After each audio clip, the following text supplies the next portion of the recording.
Now we are going to discuss that how we can receive the returning value from the function in different forms.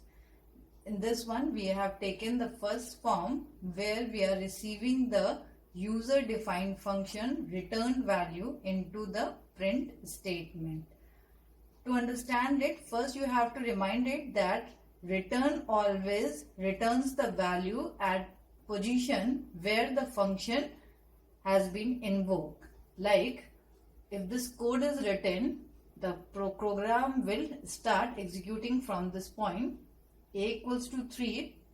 Then on this statement, as you can see, the print is using a invoke or a call of a function f1. So the first precedence will be given to the f1 and your control will move to the definition part. Here it will display this value and after that it will return a into a, that is 9, exactly at that position where you have invoked your function. That means here. Now your 9 is within the parenthesis of the print. After this the print will start working. Now what the print will print? The print will print 9 because it is having 9 as a argument. So this is the first form that you can receive the returning of a function within the print statement also, because the return will return the value where the function is invoked. So the print can easily display the returned value. Example, I am going to tell you that you can receive the returning of a function inside a variable also. So this is the code for this one. As you can see, this is the same function definition. Again, you take a dry run of the code.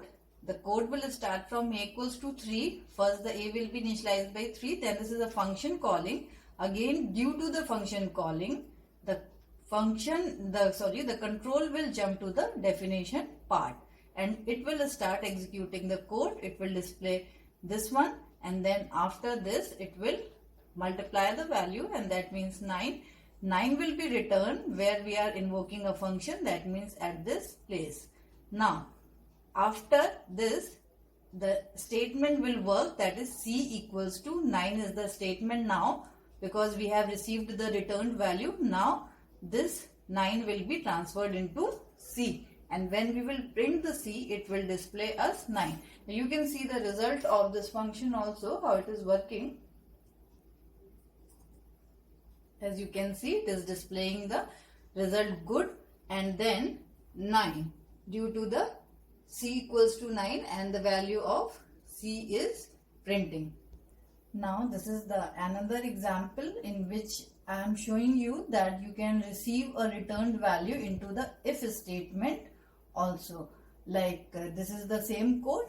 Start your dry run, a equals to 3. Then after that we are invoking our function here at this point. So keep it in the mind, wherever the function call is there on the statement, the first precedence will be given to the function call. As you can see, this statement is having if, this statement is having to operator, this statement is having the function call. So in this statement, the first precedence will be given to this function call. So as soon as it will be encountered, function call will be encountered, your control will jump to the definition part. Again it will display the good and then calculate the value and return it. The same thing, the returning will be exactly at that place where the invoking is, it will be here. Now after this the compiler will start executing the complete statement, that is if 9, the returned value is 9 at this place. If 9 modulus 2 equals to 0. As you know, the 9 is an odd value, so it will display the odd result after this one. So you can also receive the value within the if statement. Let's take the run of this code. Yes, it is displaying the good and odd. So it is helping you to receive the value in the if statement. You are writing a statement, the first precedence will be given to the function call. Now this is the another example. As you can see in this one, I am invoking the function inside a range function with for. Okay, so let's take a dry run of this one. Initial value a equals to 3.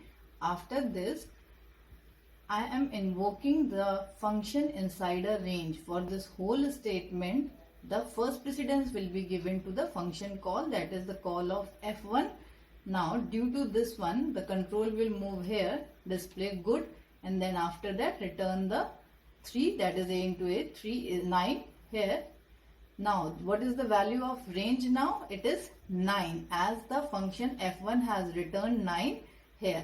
Now after this, the range will develop a list from 0 to 9, sorry 8, as it is 9, n minus 1 funda will work here, so it will be 0 to 8 only. Now x will take 1 value and it will display 0 to 8.